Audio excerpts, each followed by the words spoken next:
Այսօր լրանում է Սումգայիթյան ջարդերի 38-րդ տարելիցը։ 1988 թվականի փետրվարի 27-ին խորհրդային Ադրբեջանի ղեկավարության նախաձեռնությամբ եւ բացարձակ թողտվության պայմաններում մեկնարկեցին Սումգայիթի կոտորածները։ Հայ բնակչության ջարդերը, որոնք դարձան հետագա էթնիկ բռնությունների եւ զանգվածային բռնագաղթի սկիզբը։ 1988 թվականի փետրվարի 27-ից 29-ը Սումգայիթում 3 օր շարունակ հայ բնակչությունը ենթարկվեց կազմակերպված բռնությունների։ Ջարդարար խմբերը հարձակվում էին հայերի բնակարանների վրա, ծեծում, խոշտանգում եւ սպանում բնակիչներին, ավերում ու թալանում ունեցվածքը։ Վկաների եւ հետաքննությունների տվյալներով հարձակվողների մոտ եղել են հայերի բնակարանների ցուցակներ, նախապես պատրաստված մահակներ ու մետաղական ձողեր։ Մի շարք դեպքերում հայերի հեռախոսային կապը չէր գործում, իսկ իրավապահ եւ շտապ օգնության ծառայությունները երկար ժամանակ չէին արձագանքում։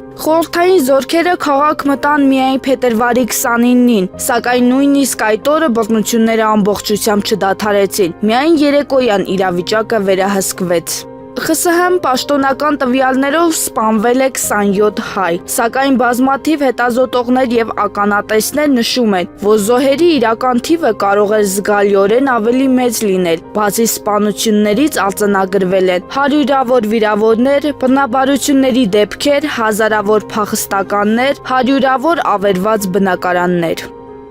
Այս իրադարձություններից հետո սկսվեց խորհրդային Ադրբեջանից հայ բնակչության զանգվածային արտագաղթը, որը հետագա տարիներին ընդգրկեց 100 հազարավոր մարդկանց։ Խորհրդային իշխանությունները քրեական պատասխանատվության ենթարկեցին սահմանափակ թվով անձանց, ընդհանուր առմամբ մեղադրվեց մոտ 100 մարդ։ Սակայն գործերը բաժանվեցին տարբեր դատարանների միջև եւ հանցագործությունների մեծ մասը որակվեց որպես խուլիգանական գործողություններ։ ԽՍՀՄ փլուզումից հետո մի շարք մեղադրյալներ ազատ արձակվեցին, իսկ բազմաթիվ հարցեր մնացին անպատասխան։ Սումգայիթի դեպքերը դատապարտվեցին մի շարք միջազգային կառույցների եւ խորհրդարանների կողմից, սակայն դրանք չեն ստացել միասնական միջազգային իրավական գնահատական, ցեղասպանության կամ մարդկության դեմ հանցագործության ձևակերպմամբ։ Այնուամենայնիվ, պատմաբանների եւ իրավապաշտպանների համար դրանք դիտարկվում են որպես էթնիկ բռնությունների կարևոր եւ ողբերգական դրվագ։